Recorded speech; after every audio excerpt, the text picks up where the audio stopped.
The aim of this DVD is to show good practice and demonstrate the very significant progress which NHS Scotland has made over the years in developing a health-promoting health service, and most recently since the publication of the Chief Executive Letter on the Health-Promoting Health Service back in March 2008. In 2007, in this very room, something happened which made me determined to keep pushing the health-promoting health service approach. A patient came to my haematology clinic with a relatively minor blood problem. However, her GP had been concerned that she'd also lost a lot of weight over the previous 6 months. Now, when I chatted to her, it became clear that she'd done this deliberately because she'd been diagnosed with type 2 diabetes and had quite sensibly decided to lose some weight to improve her health. It also became clear during the consultation that she was a very heavy smoker. So I had the usual conversation that I have with all smokers about the need to stop if at all possible, asked her if she'd ever tried to stop before, and pointed her in the direction of her GP practice for smoking cessation services. As she left the room, she turned back and looked at me and said, "Doctor, you're the first person who has ever told me that it would be a good idea to give up smoking." I'm sure that most of you listening, like me, will find this almost incredible. It may be that she had indeed been told to stop smoking at some point by a healthcare professional, but clearly the message had not been conveyed strongly enough and had not registered with her as something important. It made me think that we might achieve much more if we had a more strategic and structured approach which got real buy-in from senior management and clinical staff, tapping into the enormous numbers of NHS Scotland staff who are perfectly capable not only of treating illness, but also of giving health improvement messages to both patients and their relatives.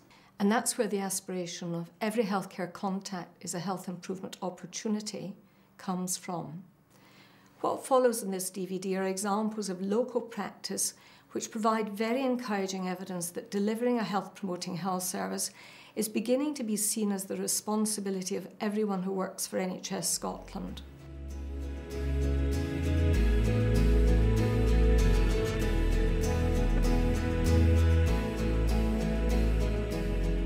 What we have done is set up, as part of the diabetes service, a smoking cessation clinic within the diabetic clinic. And I think that this will allow us to refer patients straight on to the smoking cessation people. And I think if the patients come back into the diabetic clinic, which they've often been coming to for years, it'll make them feel more comfortable rather than being handed a piece of paper or a sheet or a card and say, "Please, could you make a phone call to Fresh Air?" It allows us also to identify those patients that we think are sufficiently motivated to give up smoking. Because there's no point in us referring people on who say, "Well, I think I want to stop smoking." We need to know those who particularly want to stop smoking. It is a resource that's out there, and I think it needs to be aimed at people that are motivated, want to do it. And by taking advantage of the smoking cessation and the motivation with the patients, hopefully we can reduce the number of patients who smoke in the clinic. A recent audit suggested that at least 30% of our patients who come to the diabetic clinic smoke, which is a heck of a lot.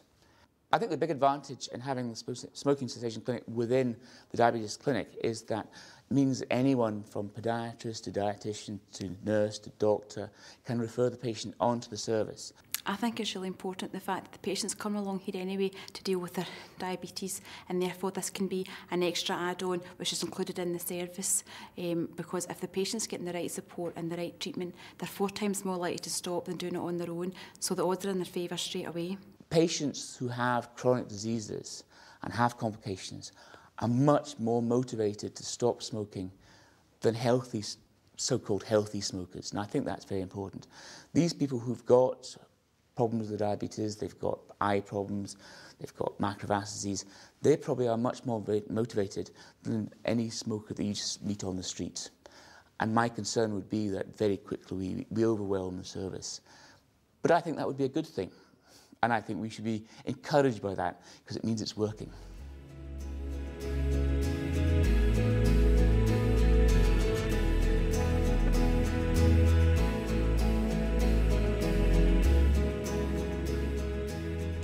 So the project here is the REAL project, which is Real Education Active Lives.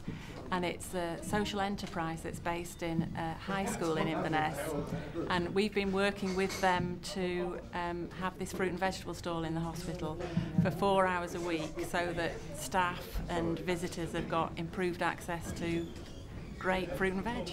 The visitors and staff liked it because it was access to really good fruit and vegetables, and they could buy all their ordinary stuff, but they could also get things that were in season and things that were a bit different, so strawberries and purple sprouting broccoli and kohlrabi.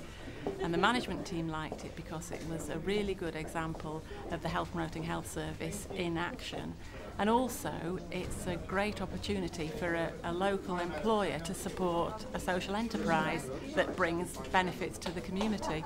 You went along to training for a good few months, and then you got trained up and you learnt about food miles, cash handling, handling customers and all different stuff like that. If you look back at the stall there, about 85% of it is from within 30 miles of here. It hasn't travelled halfway around the world. It's local food, it's good food, it's healthy food, and it's that whole range. It's offered there conveniently at a workplace or for the folks that visit the hospital as they're passing through to the wards and so on. It's there just for buying as they pass. We get the stuff from like the school farm, which we sell. Well, some of it's from that, but if we can't grow it ourselves, we get from local suppliers. What I think is a real benefit about this project is that it's clearly a health promoting health service. People walk in and see all these fantastic, colourful fruit and vegetables, and it makes it accessible.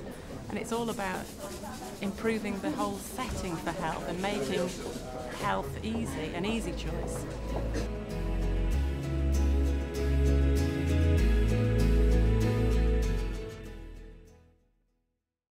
The specific remit of the alcohol liaison nurses is to look at providing a specialist consultancy service to accident emergency, but to also look at an upskilling of the general hospital staff and the way that they care for people with alcohol problems. So in general, that's my role.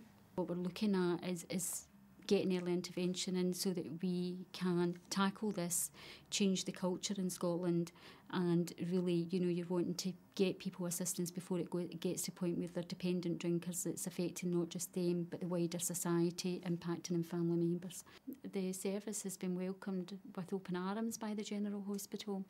Initially it was only Cross House who got the service. It was a pilot at Cross House, but quite quickly wanted some input. That went to 2 days a week, then 5 days a week. We now provide that service to both of the General Hospitals 7 days a week, and we've extended our hours to 7 o'clock at night.